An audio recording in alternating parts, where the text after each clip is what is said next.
MD Universal Studios present. अरे निर्मल पनिया में कैला नहनावा, निर्मल पनिया में कैला नहनावा, निर्मल पनिया में कैला नहनावा। अरे घोड़वा सहित भइल सुबरन बदनवा, हो सुबरन बदनवा, घोड़वा सहित भइल सुबरन बदनवा, हो सुबरन बदन।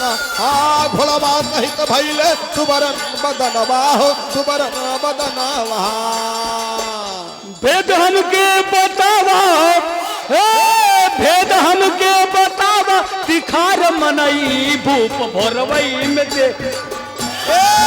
भूप भोरवय मा देखे निहार मनई, भूप भोरवय मा देखे निहार। हाँ, भूप भोरवय मा देखे निहार मनई। इतने ना है बाबू, एगो बात और पूछलन का। अरे कहवा के बासी तू पूछे भुआला, कहवा के बासी तू पूछे भुअरवा, कहवा के बासी तू पूछे भुअरवा। अरे कहवा के बासी तू पूछे भुआला, अरे गोरा हुए के विध पाले थे काला, गोरा हुए के विधि घोड़वे बकाला, गोरा हम कही विधि घोड़वे भकाला। भेद हमके बतावा हम, अरे तिखार मनई हो भूप भोरवई में देख बिहार। भूप भोरवय में देखे निहार मनई, भूप भोरवय में देखे निहार मनई, हो निहार मनई, हो निहार मनई। भूप भोरवय में देखे निहार मनई, भूप भोरवय में देखे निहार मनई, भूप भोरवय में देखे निहार मनई। अरे बाप रे बाप, जिसमें राजा विक्रमादित्य जी धुई रमा के बैठल रहलन, तब तक एक काला घोड़ा और एक काला घोड़सवार उनके सामने से गुजरल बा। लेकिन ए बाबू, गुजरते हुए राजा विक्रमादित्य देख रहे थे और थोड़ी ही देर में वही घोड़ा और घोड़सवार दोबारा फिर वापस अलन। और जब वापस अलन तो राजा विक्रमादित्य देखा थवन कि घोड़ा और घोड़सवार बिल्कुल सोना नियर झलकत हवन। तब तक राजा विक्रमादित्य हाथ जोड़ के सामने खड़ा हो गए और सवाल कह दिलन, कहलन सरकार आप ही बतावा, अभी तो गैला है बिल्कुल काला रहला, लेकिन आवे के बेरी शरीरिया सोना नियर झलकत बा, एकर हमके कारण बतावा। ए बाबू, ऊ घोड़सवार राजा विक्रमादित्य अपने कारण बतावत बा। और कौन बतावत मास्टर? एगो गीत लगल, बड़ा पुरान गीत बा। हाय हाय, अरे डूबी मर बये रजबू, डूबी मर बये रजबू, जई बजब पूर्व के देशमा, डूबी मर बये रजबू, जई बजब, डूबी मर बये रजबू, जई बजब छोड़ी हम, जई बाजब छोड़ी घरवा, डूबी मर बये रजबू, जई बाजब छोड़ी घरवा, डूबी मर बये रजबू, जई बाजब छोड़ी घरवा। अरे राजियो प्रयाग दोनों कि राजियो प्रयाग दोनों, बाटी हम बीरनवाए राजा, राजियो प्रयाग दोनों, बाटी हम बीरनवाए राजा, राजयो प्रयाग दोनों, बाटी हम बीरनवाए राजा। अरे हमनी तो तारीला है सगरो जहनवाए राजा, राजियो प्रयाग दोनों। ए बाबू, ओ घोड़सवार बतौलस, कहले सुना, हम ही दोनों राज और प्रयाग हैं, जो सारा दुनिया कहाला कि हम राज प्रयागराज नहाए जाते, हम ही दोनों राज प्रयाग हैं। और पूरे साल के पाप से पूरे देश के लोग साल भर नहाते हमारे आंचल में, और पूरे देशवासियों के साल भर के पाप से हमनन के शरीरिया काला पड़ जाला। लेकिन ए बाबू, साल में एक बार ठीक चैत्र रामनवमी के रात भरारी 4 बजे के बेला में हम माई सरजू की आंचल में नहाइला तभी पाप हटेला, यही बदे शरीरिया सोना नियर झलके लागल। और कहलन का है, अरे पासिया के पापी सब, पासिया के पापी सब धोवया पर पापा वाहो, पासया के पापी सब धोवया पर पापा वाहो, पासया के पापी सब धोवया पर पापा वाहो। वो नहीं के पाप से हो, वो नहीं के पाप से हो जाला काला रूपवा हो, वो नहीं के पाप से हम रूपावा हो, वो नहीं के पाप से हम भैनी रूपावा हो। अरे हमनी के करमाई, हमनी के करमाई, अरे सरजू तरनवाए राजा, राजे और प्रयाग दोनों।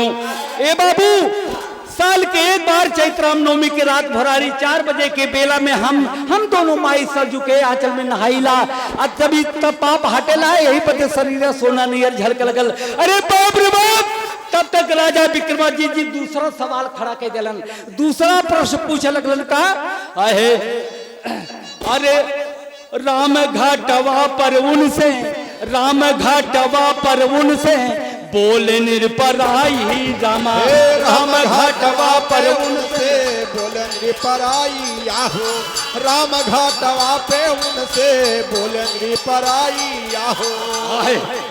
और ढूंढी जन्म भूमि कहवा, जन ढूंढी जन्म भूमि कहवा, जन्मे रघुराई रामा, ढूंढी जन्म भूमि कहवा, जन्म रघुराई आहो, ढूंढी जन्म भूमि कहवा, जन्म रघुराई आहो।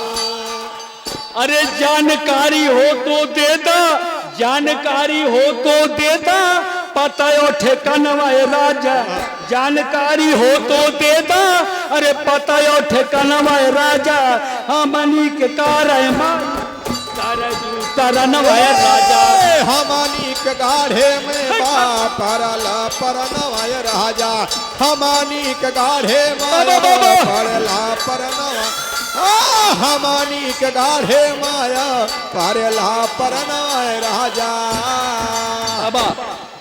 पश्चाताप कर भूप सुत, कर महत्वपूर्ण है बात तेरी, प्रयाग कहे ना जानी, काशी में जाओ तू भे बताएंगे सिवदानी। ए बाबू, उसमें काला घोड़ा काला घुड़सवार, इन्हीं दोनों राज प्रयाग कहलन सुनाई हमरे बस के बात ना बा, हाँ उपाय बता सकीला। अगर तू काशी नगरी में बाबा विश्वनाथ के दरबार में जा, वहीं आप लोगों के शंका समाधान हुई। लेकिन मैं सत्य कहता हूं, यकीन करो, विश्वास करो, आप लोगों को सफलता मिलेगी। और हम लोग ऐसा चमत्कार कभी कभी करते हैं, हमेशा नहीं।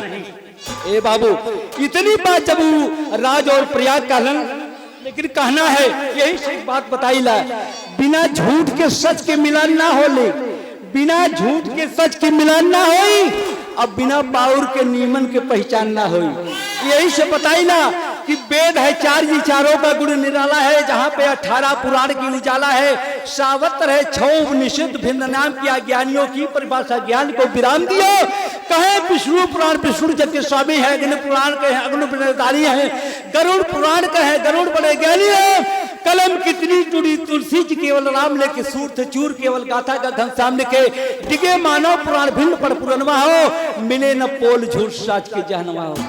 ए बाबू, उसमें राजा विक्रमादित्य जी बिल्कुल बैरन लौट जाते हैं काशी नगरी में। बाबा विश्वनाथ के नगर में बाबा भोलेनाथ के दरबार में माथा टेक के बड़ा अथक परिश्रम कैलन। कहलन सरकार, आप अनाथों के नाथ दीनानाथ, आप दुनिया के सुनेला, हमरो एगो अर्जी पर की आपकी मर्जी हो।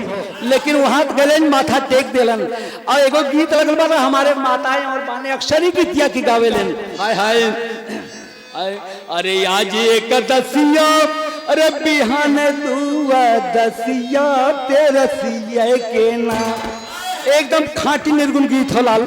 अरे आज एक दसिया, अरे बिहान दुआ दसिया तेरसिए के ना बाबा मांगल गवनवा तेरसिए बाबा मांगेलन गवनवा तेरसिया के ना बाबा मांगेलन गवनवा तेरसिया के ना अरे भोरवे में भूप गईले अरे काशी का पयनवा पहुँची गईले ना धैले भोले के चरणवा पहुँची गई धैले भोले के चरणवा पहुँची गईले ना धैले भोले के चरणवा पहुँची गईले ना धैले भोले के चरणवा पहुँची गईले ना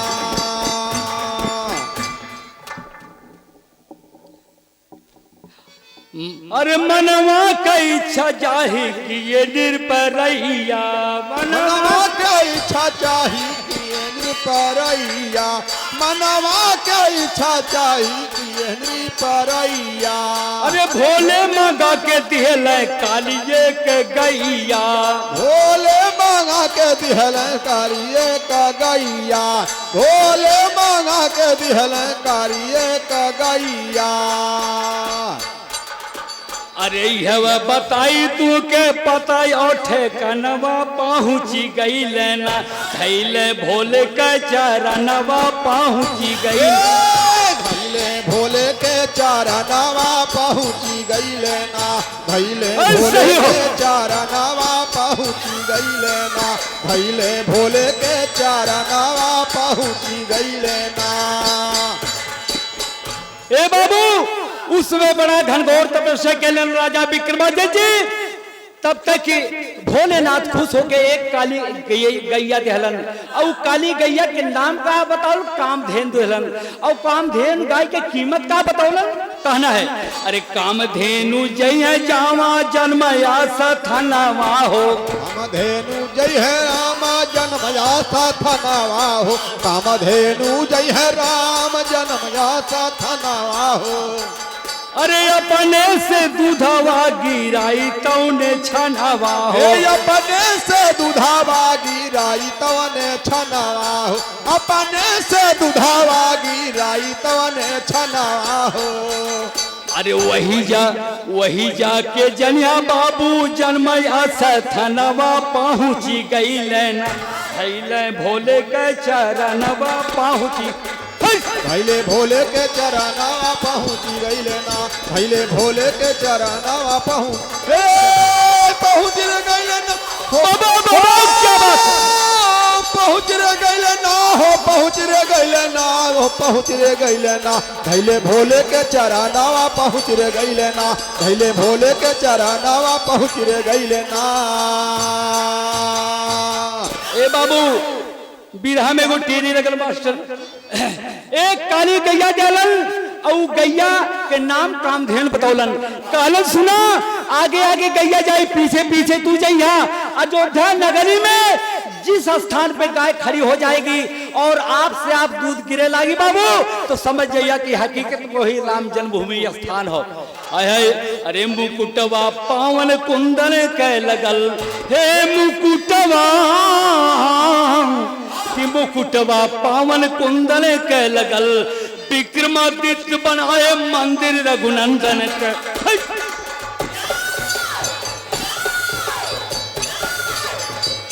अरे जियो से अरे लेकर के नर कामधेनु लेकर के नर कामधेनु काशी नगरी से चले निकल अधीरे लगती गैया अवधपुरी को अरे जन्म भूमि पर किया दखल लगन लगी पावन यवनी लख अरे दूध वहीं पर गिरे लगल है तैयारी में अरे लेखन घोर खुशी उरे अंदर लेखन घोर खुशी उरे अंदर सबन बूंद गिरत गलत लेखन घोर अंदर हे लेघन घोर खुशी उर अंदर सवन मूद गिरे जल छा लेघन घोर खुशी अंदर सवन मूद चल चल मूद गिरे छल छा लेघन घोर खुशी उर अंदर दूध गिरे छल छा। क्या बात है बाबू हो, आगे आगे गैया पीछे पीछे राजा विक्रमादित्य जी जो नायदरी में पहुंच गए और उस स्थान पे गाय खड़ी हो गई, दूध आपसे आप गिरे लगल। राजा विक्रमादित्य जी समझ गए कि हकीकत में ही राम जन्मभूमि स्थान हो और वहीं पर बहुत बढ़िया मंदिर के निर्माण कलन है बाबू। और ये मंदिर के निर्माण के मतलब साधन भजन याचना पूजा पाठ कैले के एगो आधारशिला होला बाबू। लेकिन और संत तो तमामे होलन भैया, लेकिन सिद्ध संत कभी किसी को कष्ट नहीं देते बाबू। लेकिन भैया उस समय कहना है क्या, आए आए पापड़ में लाल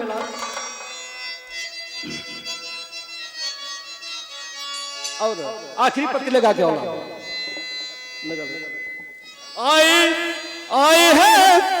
अरे कड़ कड़ की जाने पहचाने बतिया सब ही जाने ला और महाकाल मारेला सबकी मतिया बतिया। महाकाल मारेला सबकी मतिया गतिया जाने ला महाकाल मारेला सबकी महाकाल मारेला सबकी मतिया गतिया जाने ला महाकाल मारेला सबकी मतिया गतिया जाने महाकाल मारेला सबकी मतिया गतिया जाने ला। अरे गंगा से पवन धरती बर्बाद किए हर शासक हो और अपने हित में चमन जला कुर्सी का बने उपासक हो। हिंदू मुस्लिम सिख ईसाई जतिया सब ही जानेला और आग लगाया तब बाबर खुरपतिया सब गतिया जानेला।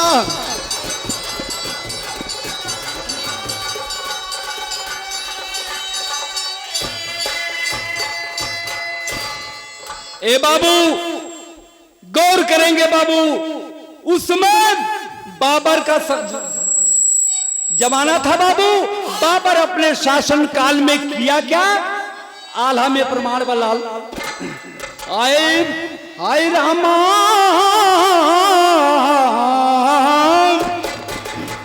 अरे एक जन के बखर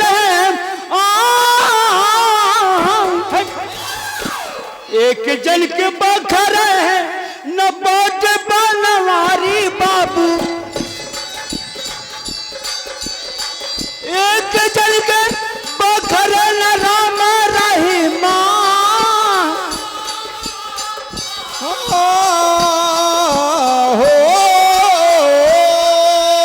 अरे फर्क यही एक है अनेक दुनिया में बाबू। अलग अलग सब ही करल पहचान।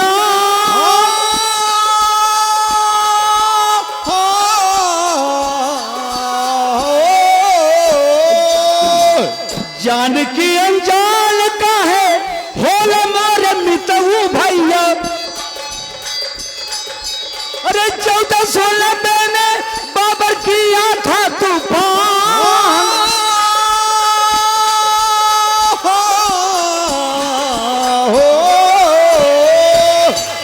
जैसे राहु के तू घेरे चांदिया सूरज के बाबू, वैसे बाजी घेर लिया बाबर बेईमान।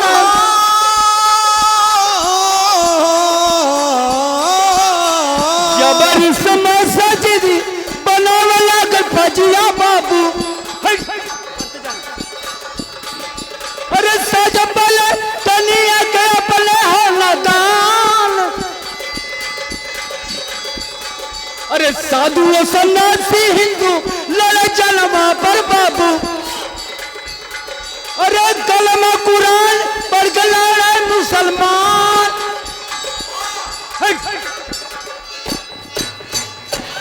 अरे बाप रे बाप, जिसमें बाबर अपने शासन काल में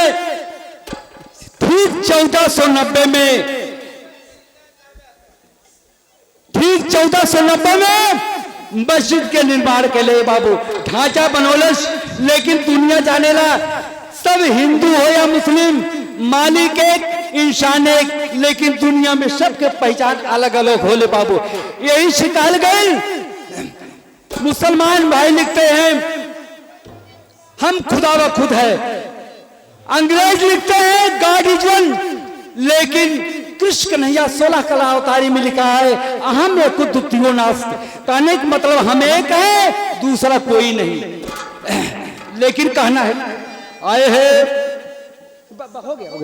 अरे आपस मत भेद से बात बिगड़ी, तो सब कर लुटले बचयन वाई मस्जिद।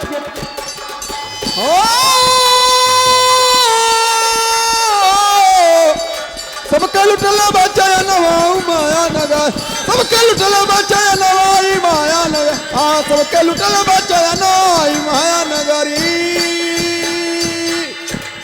हिंदू मुस्लिम जान असलियत बनते हैं नादान, मानवता तो है ही नहीं, हो जाते हैं शैतान। तो झगड़ा बनल बेईमानवाई मस्जिद बाबर, मनवाई मस्जिद का कारी, झगड़ा पलल बेईमानवा, झगड़ा पलल बेईमानवाई मस्जिद बाबरी, झगड़ा पलल बेईमानवाई मस्जिद बाबरी।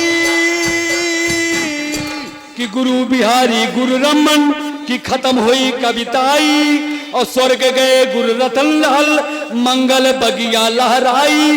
कि मुकुटवा पावन कुंदन के लगल, शिवधर कब सुभाष के आशा रघुनंदन के मुकुटवा पावन।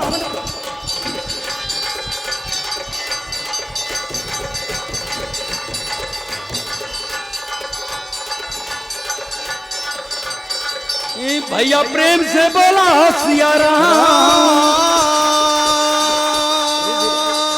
अरे छोटे बड़ा अपना आलम यही मेरे सुन लीजिए कहा नाम। अगर कोई पंडित बाबा हो उनके चरणों में प्रणाम, अगर कोई हो मुस्लिम भाई अपना लेते जाए सलाम। है जोड़ी बारी में हाथ मिलल प्रेम से बोलो जय श्री राम।